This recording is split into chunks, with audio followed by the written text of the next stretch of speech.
Монголын төр энэ удаагийн сонгуулиар үзэж болох хөвлөлийн бүгдийг нь үзлээ гэж хэлж болно. Магадгүй үүнээс илүү ирээд цэргүүд тэнэгдэл гэж байдаг ч байж болох юм. Сонгуул эхлэхээс бараг сар гаруйтай өмнө сонгуулийн хуулийг өөрчилж жижигэрсэн тойрог буюу 76 тойрог болгосон. Гэнэт улсын хурлын даргын захирамжаар чуулганаар хаасан мөн энэ сонгуул түүхэнд байгаагүй олон бие даагч өрсөлдөхөр болсон.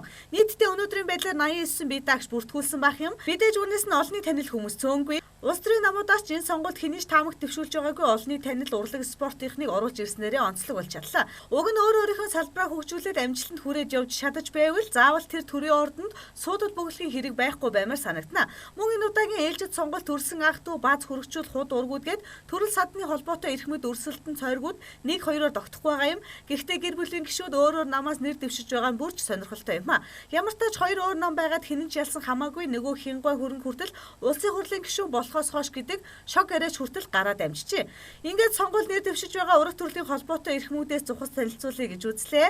Улсын хурлын гишүүн Бат цогт, Бямцогт нар нэг айлын хөргөчүүл төдийгүй Ховд аймагт нэр дэвшиж байгаа юм а. Улсын хурлын гишүүн Бямцогт, Батцогт нарыг нэг айлын бааз хөргөчүүл гэдгийг мэдэхгүй хүн тун ховор. Хоёр хөрөг нь улсын хурлын гишүүн азтай хадмуудтай гэж ярих хүмүүж цөөнгөглөө. Тэгэд хоёулаа Ховд их бөгөөд улсын хурлын 2012 оны сонгуулиар Ховдод ялалт байгуулж улсын хурлын гишүүн болцгоосон. Тэгвэл энэ удаагийн сонгуулиар Базууд Ховд аймгийн 35 дугаар тойрогт ардчилсан Монгол ардын намаас өрсөлдөхөөр 5 гарчээ.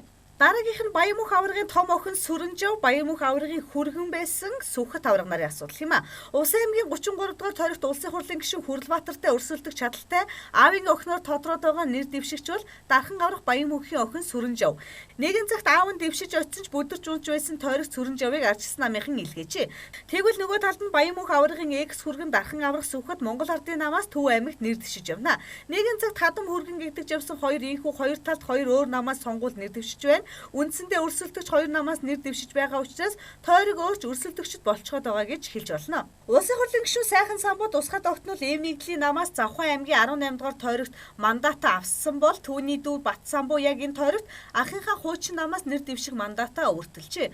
Тэд ийхүү нэг тойрогт өрсөлдөхөр болсон нь олон үнийг гайхшруулж байна. Ямар тач энэ мэтлэн олон сонирхолтой тойрог хуваарлалт энэ удаагийн сонгуулиар бий болж байгаа нэлээд өрсөлдөөн өрнүүлэх шинжтэй. Улс төр гэдэг базууд гэлтгүй гарсан төрсөн хүний хүртэл өрсөлдөгч болгож чаддаг хүчтэй тоглоом гэдгийг энэ жишээнээс харж болохоор байгаа юм а.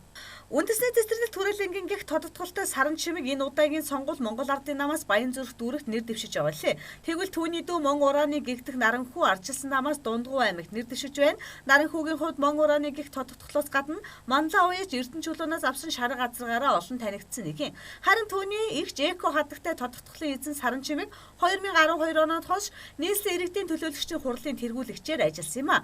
Энэ мэд улс торд орох хүсэлтэй ураг төрлийн холбоотнууд цөөнгүй байна. Хинд итгэл хүлээлгэх сонгогчийн эрх хүчин сонголтоо зөв их нь таны ирээдүйн 4 жилийн амьдралыг өөрчлөх чухал алхам гэдгийг эргэн санууштай.